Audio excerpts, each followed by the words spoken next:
This is part two on our subject, gays in the military. This is Don't Ask, Don't Tell. In the last video, you saw some negative reasons and wrong thinking concerning this subject. Well, right now, you know what? I'm in the shower. And imagine if I was to come out of this, but I didn't have my clothes on. Well, I do have clothes on.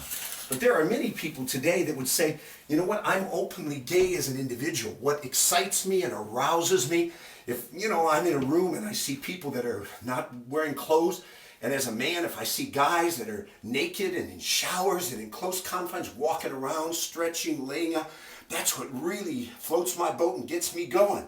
We have to use some common sense, and that's why we covered it in the first video. But let's take a look at now positive reasons why we don't want to have gays in the military. This is not homophobic, this is not fear, this is not a lack of wisdom. This is prudent and wise. All right, let me give you some wise reasons. Number one, and this is the most important, preeminent, the penultimate, the primary reason. The military, our history, says that we should not have gays in the military. It's not about prejudice or bigotry, but it's about this. What is the purpose of the military? We must make sure in a situation of war and fighting and confusion and uncertainty that we're doing nothing to undermine the morale and the order and the effectiveness of the military. We're involved in 2 wars right now. And what we have to be aware of is that anything that'll undermine good order, especially when you're dealing with fighting situations, we've got to minimize that. We also have to maximize those virtues of discipline and order and make sure that there's a band of brothers that are committed and passionate and focused on their mission. Now, there is a form of love called phileo. It speaks of, affinity and comradeship. That needs to be cultivated. But also we have to steer clear of anything that is eros, erotic love. That's that physical longing and attraction. And if you have military units involved in wartime situations, and remember, we're involved in 2 wars, and individuals have affection and they're distracted and there's jealousy, and you have an officer that maybe says, that's my beloved, do I put him in harm's way? And that has to be eliminated so that war and effectiveness in the military is number one cause. Now, I want you to know that there are people today that would speak differently to this. But what we have to do is recognize this is not anything that has to do with somehow, integrating the military like we had before. There's a difference between skin color and sexual orientation.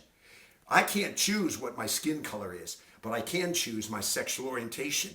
And an individual that says, I'm involved in a gay lifestyle, that's learned behavior, that's their choice. There's no gene, there's no scientific proof that somehow people are just born that way. But let me share this with you. In studies that have been taken, watch this right here, a Zogby International survey of gays openly serving. Number one, look at this, 68% of career professionals felt no, it's not a positive thing. Look at this, 66% of officers said no, it's not a positive thing. And then here, 58% of those that were involved in Afghan and Iraq war said no, this would not be a positive thing. Only 2% thought it would be something positive. In fact, recently in the USA Today, there was an editorial written by a man that was in the Marines, in the Persian Gulf War and the Iraq War. And Congressman Mike Kaufman, Marine captain, served both Persian Gulf and Iraq wars. And look at what he said. He said, don't interject sexuality into this. It hurts unit cohesion. It's going to compromise combat effectiveness. That was in USA Today.